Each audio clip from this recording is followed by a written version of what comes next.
my lovelies, and welcome to my booktube channel, The Sassy Library Fox. My name is V, and today I'm going for my July wrap-up. It's the ending of July, and as you all know, I need to pre-record videos because the summer holidays are upon us, and I won't have any time to record anything soon.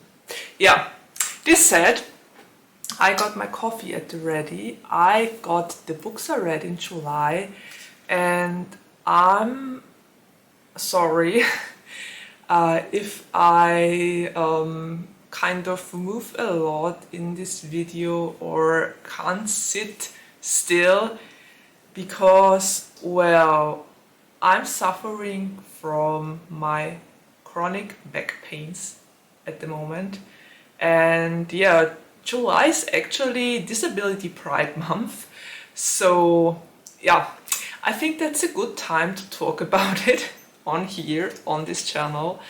I might not look like it, but I've had chronic back pains for a very long time. There's something called invisible disabilities, and yeah, my chronic back pains fall into that category, as does my deaf ear. I only have about 40% of hearing in this one, so I think it's actually a good time to talk about this on here.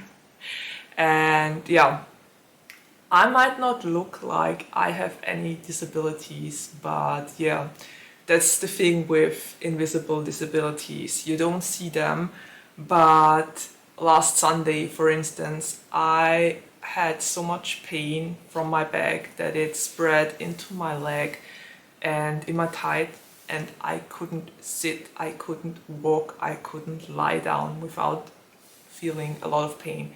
So yeah, just to make you aware of Disability Pride Month, I honestly missed to jump on that train, but I'm actually thinking about making a post on my Instagram next year, or actually going for recommendations in July next year. I will mark it on my calendar so that I don't miss it once again.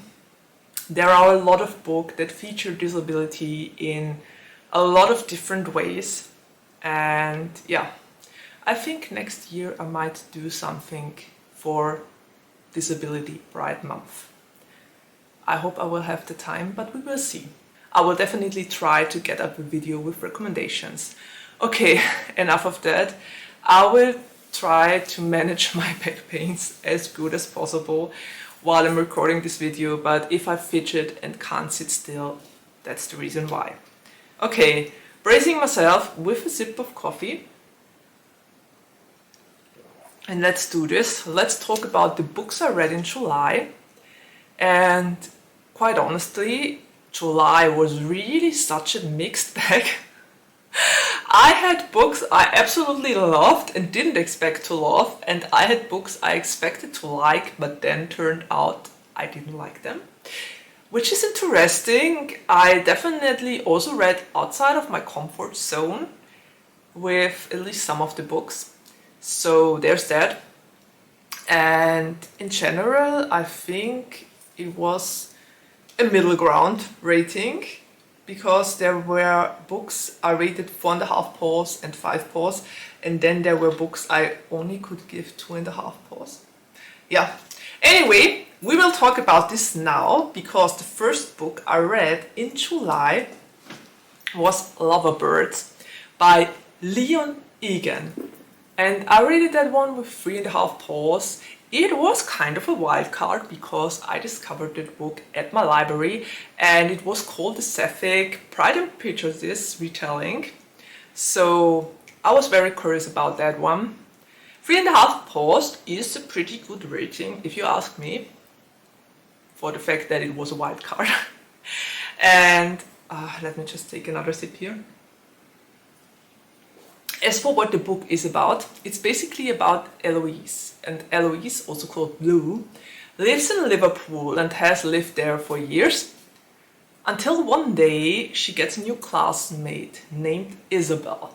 And Isabel doesn't like anything about Liverpool. She hates Louis' guts, to say that. And yeah, they don't hit it off very well. But then their friends hang out together and they are kind of forced to get to know each other more. And yeah, then there blooms some sort of romance, because between all the antagonism there also seems to burn a fire of love, heat, temptation between those two. I really liked the way they got to know each other. There was a great ADHD representation in that book as well. And supportive parents. I love supportive parents in books, and Lou's mom was amazing.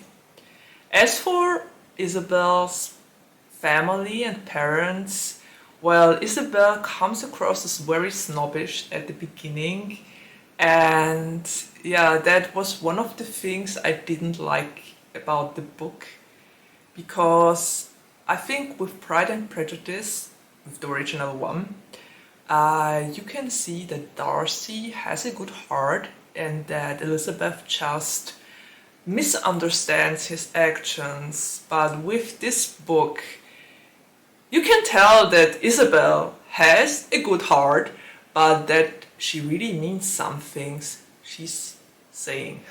And there's no misunderstanding there.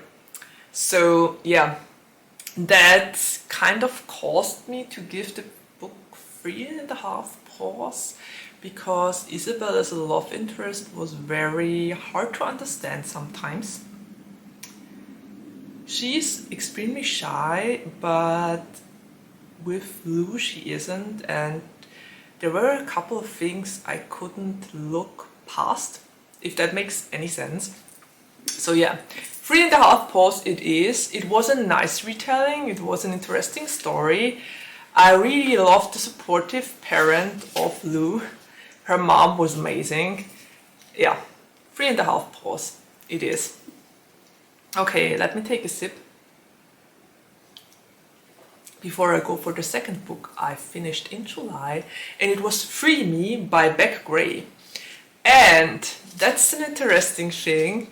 I rated that one with 4.5 paws and I loved it.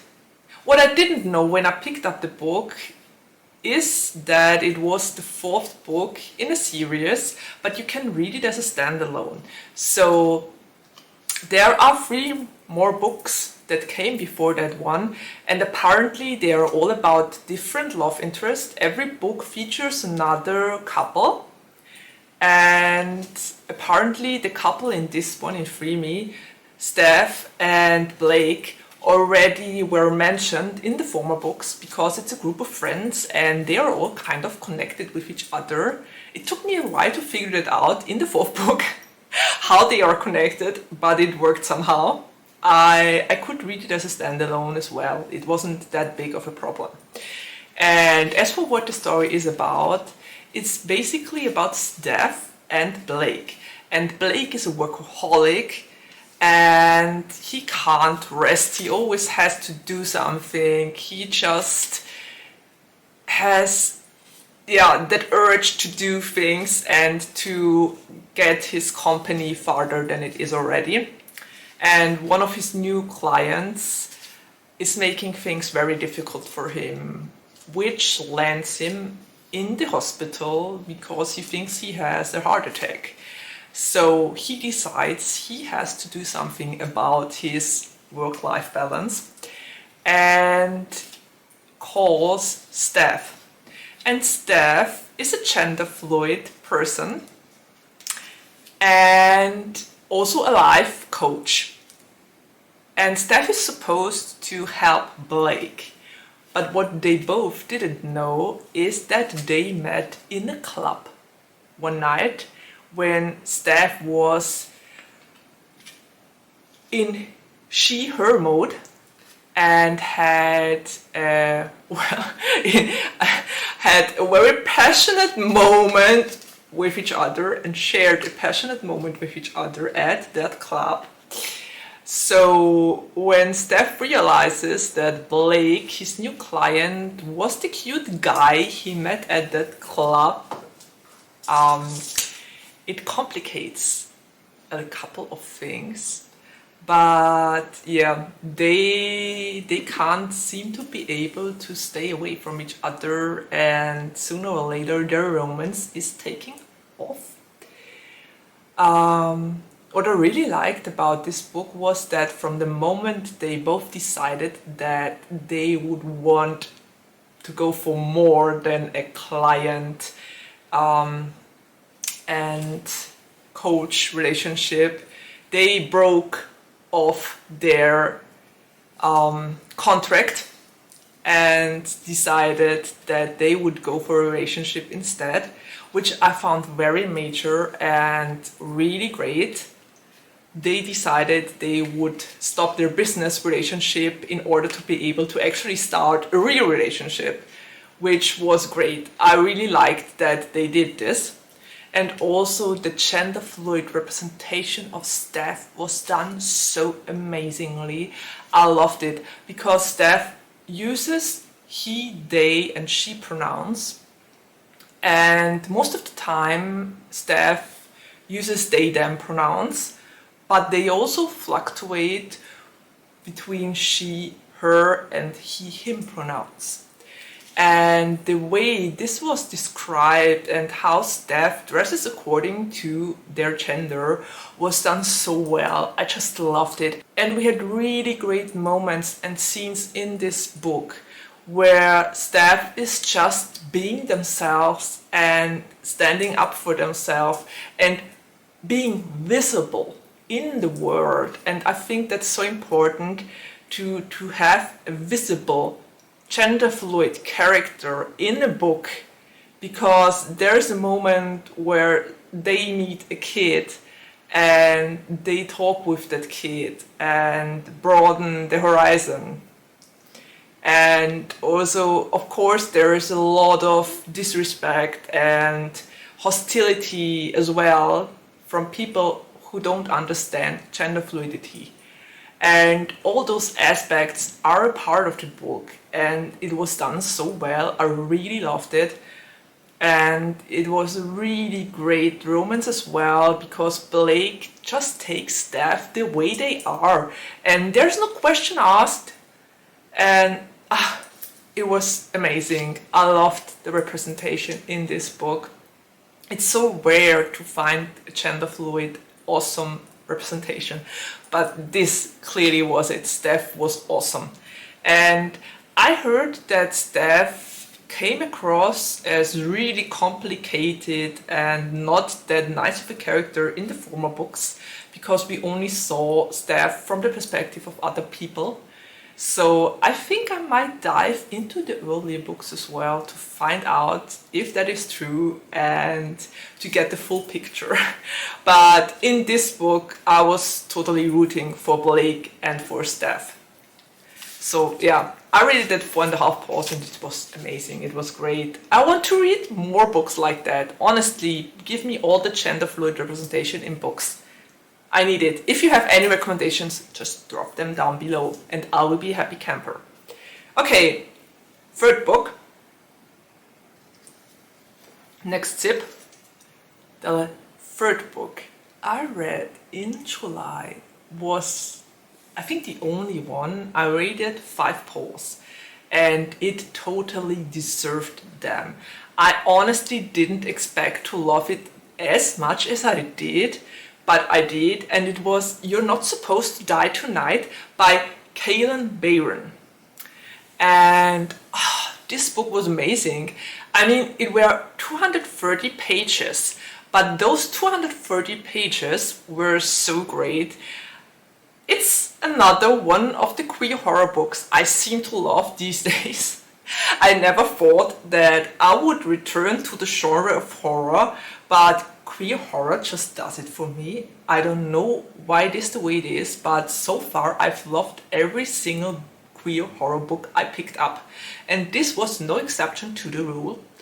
because in this book we have Charity, and Charity works at Camp Mirror Lake during the summer, which is basically a camp where they reenact a horror movie that was shot there at the Camp Mirror Lake. And people pay a lot of money to be scared shitless, to say it like that. And I honestly, I would never see the appeal in going to a camp like that, because I would be scared before the game even begun. And they actually sign a contract of, I think Charity mentioned it, with 33 pages or so, that the actors are allowed to restrain them and roughen them up a little bit. So I honestly don't know who would do that in their free time for fun, but I personally would never consider doing anything like that. Anyway, this said, they have a lot of people that go there to be scared out of their minds and their wits. And in the last night, they are short a couple of people from their staff, and they don't know where they went. They just disappeared and left everything in their cabin. And Charity has a lot of work to do, and she calls her friends Paige and her girlfriend Betsy to help them out for the last night. But then the last night is called off, and they are supposed to clear the camp and make everything right for the next year, until their last night there. And more people disappear, friends disappear, friends appear hurt, and the fun game turns into serious business. And I loved this book so much. It totally reminded me of all the horror movies of the 90s, especially Scream, and I Know What You Did Last Summer and everything like that. It was amazing. I had such a throwback reading this book.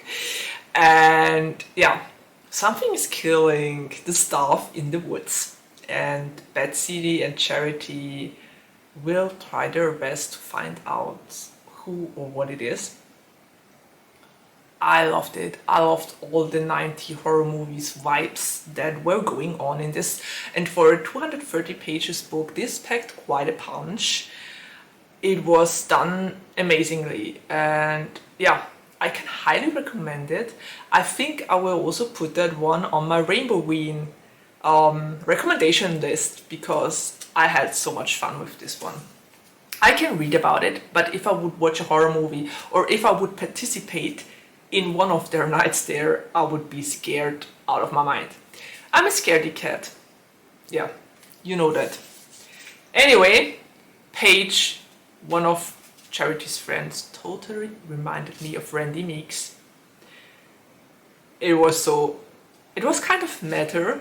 If you saw the movies, the Scream movies, you will know what I mean.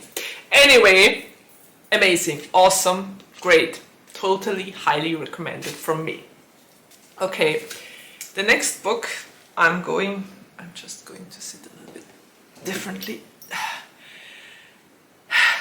The next book I've read in July was also a horror book, and it was The Invocations by Krystal Sutherland. I rated it 4.5 paws because it was also great. It was also queer horror. And it was kind of a wild card, because I just picked it up in the library and had no idea what the book was about. I just read the blurb and thought, sounds interesting. And then it turned out to be awesome. And as for what the book is about, it's about 3 different girls whose paths cross.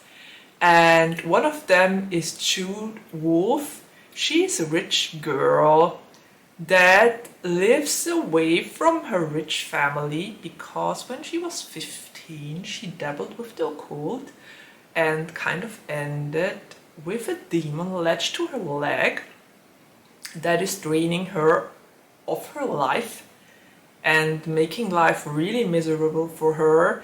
We're talking body horror here, real body horror at that. And to try to fix it with two other demons, or with latching on two other demons to her soul, but unfortunately this didn't help, and now she is looking for a way out and wants to find a curse writer, because a curse writer is the only person who will be able to help her get rid of the demons she called for herself. The first one was actually an accident, but the other two were done, yeah, with purpose. Anyway, it didn't help. It didn't counterweight the first one, so there's that. Then we have Sarah, and Sarah, or Sarah's sister Savannah, died a year ago. She was murdered by someone, and Sarah tries to find out who killed her sister. And she also is looking for ways to bring her back from the dead. We're talking necromancy here. And because of that, she needs to find a curse writer as well. And then we have the third girl, the curse writer, named Emma Byrne.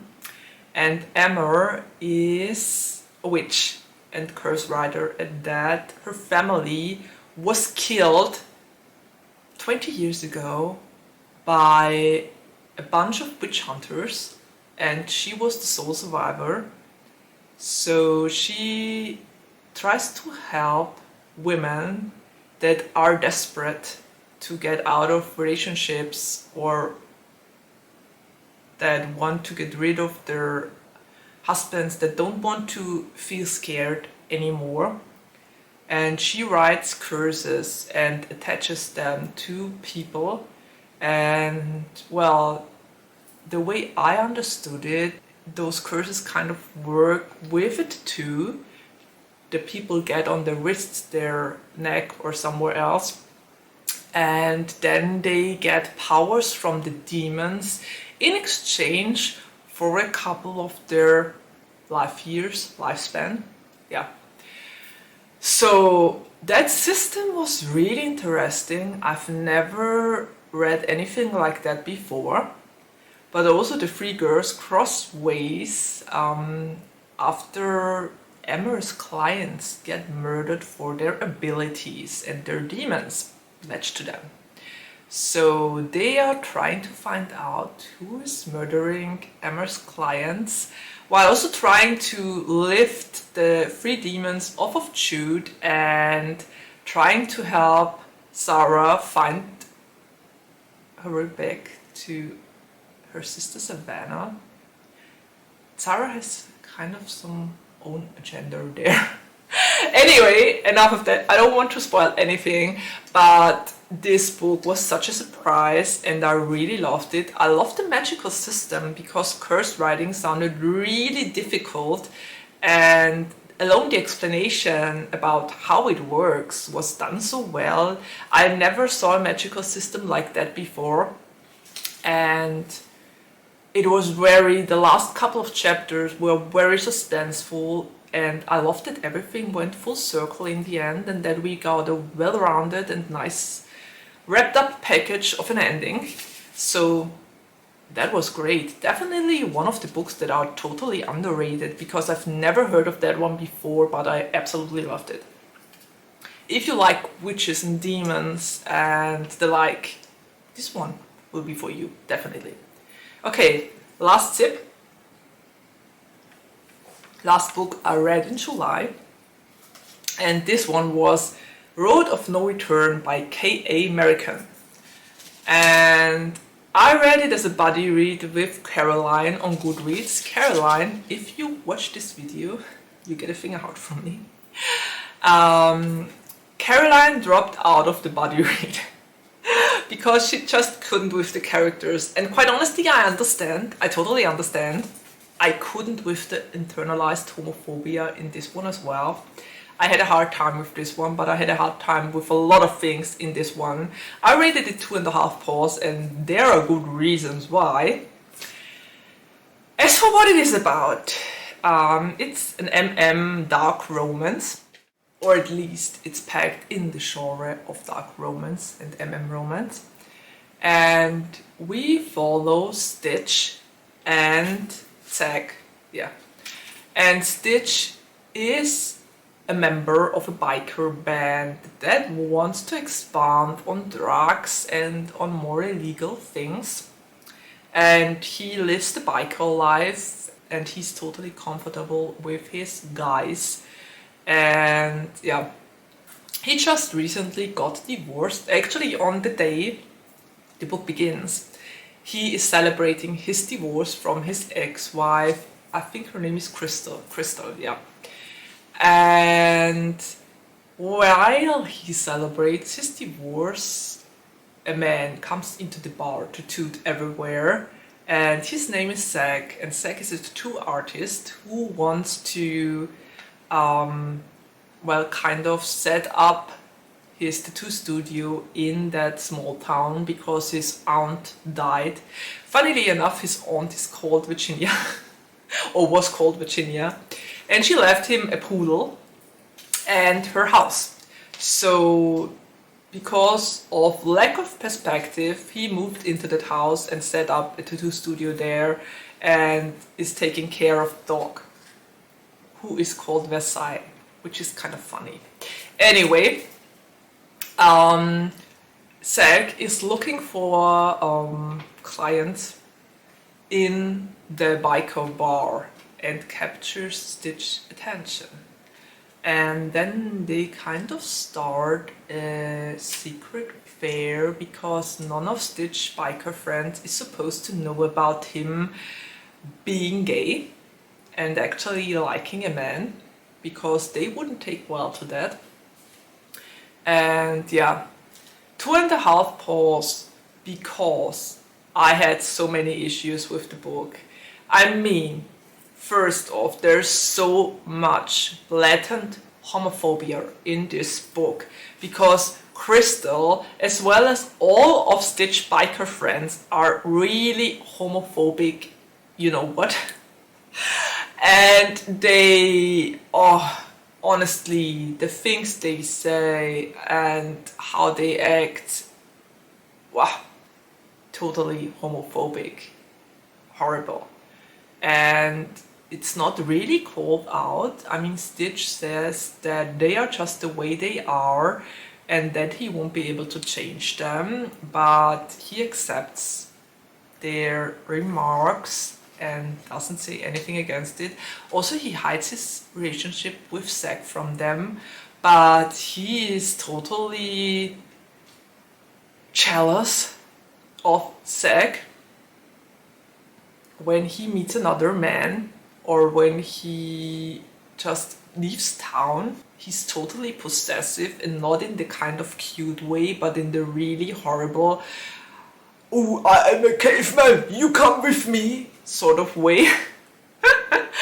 And this book played with so many stereotypes because we're supposed that, or to believe that Stitch is that male, huge kind of Viking type that rides his machine, and Zack is that very lean, handsome tattoo artist, and they have some sort of really abusive relationship going on that covers all the stereotypes of feminine gaze and male gaze and top and bottom and you know whatever. And I just couldn't with that. And also there were so many moments Stitch did something really stupid and horrible and kind of decided over Zack's head for him, and Zack is calling this out and telling him that's not okay, you're doing something totally stupid, that then never follows through with any consequences. And quite honestly, it was like, I don't know, I couldn't with that, because if it's called out, there need to be consequences. I don't like characters that call things out Like for instance, there was a scene where Stitch was so mad at Zack that he actually punched him in the face. And Zack is so angry that he breaks up with him and leaves him for, I think, an entire week, yeah? And then he just visits him at the biker bar and they just hit it off and have make-up sex, and that's it.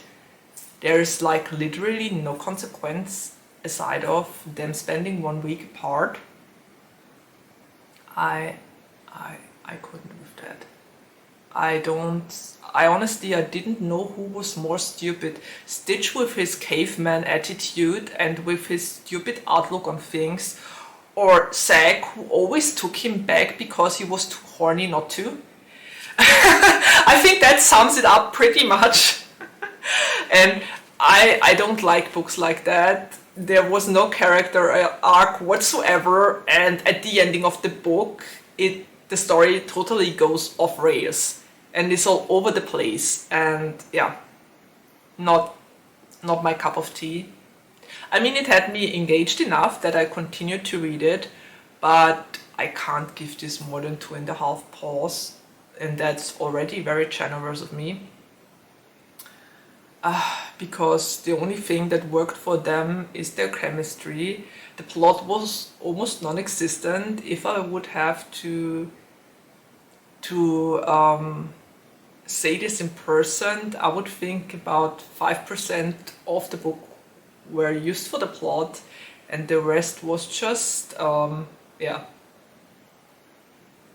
not my cup of tea. I know there will be a lot of people who might really enjoy a story like that, but for me personally it totally wasn't my taste because of all those mentioned things I just said. And yeah, I know a lot of people might like stories like that and might enjoy them, but for me personally it just didn't work. The internalized homophobia from Stitch was horrible and I just couldn't with it. Also with the homophobia from all his friends, including his ex-wife. And it's not even really challenged because there's this attitude that you have to accept the people the way they are and they won't change their ways. And I'm a person, I challenge the status quo each and every single day. So yeah, that didn't work for me. Not at all. So yeah, 2.5 paws. I'm pretty certain there will be a lot of people, if you like steamy scenes, and a lot of them, you will probably enjoy this one if you like erotica or erotica at that. But if you're looking for something with meaning and for characters that have a character arc and don't do stupid things, you probably won't end up liking it. Yeah, I can say that much. It definitely might have its audience, but I wasn't the audience for that. Kalynn and I decided to go for another buddy read. I hope that one will go better, because Kalynn actually dropped out of the buddy read because she just couldn't with the book, which I totally understand, no hard feelings. I continued to read it until the end, which is actually something that works for the book. I mean, I didn't DNF it, so that's good. And yeah, 2.5 paws. Half of the pause I'm able to give for a book. I stand with that, due to all of the reasons I just mentioned. So yeah, a very mixed bag, very different books I read last month, but it was an interesting reading month, I might say. I read a lot of different genres, and some of the books I enjoyed, others I didn't enjoy that much, but that's okay. I'm trying to explore new genres and I'm trying to go different ways and to read outside of my comfort zone, and that might lead to some of the books not being my cup of tea. It is the way it is. If you want to broaden your horizon, this is the risk you take. Okay, enough of that. I would really love to hear if you read some of the books I read last month, what you thought about them, if you had the same issues, if you enjoyed them or not. I would also love to hear which kind of books you read in July, and if they were good or not. You know, I always like to get a book recommendation. Just write it down in the comments below and I will be happy. And yeah, as you all know, I always love to get comments and I answer every single one of them. So yeah, I think that's it. That was my reading month of July. I hope you enjoyed this video. If you did, like, subscribe, comment, whatever. And I guess there's nothing left to say except of take care, stay healthy and safe, and see you around the next time. Bye!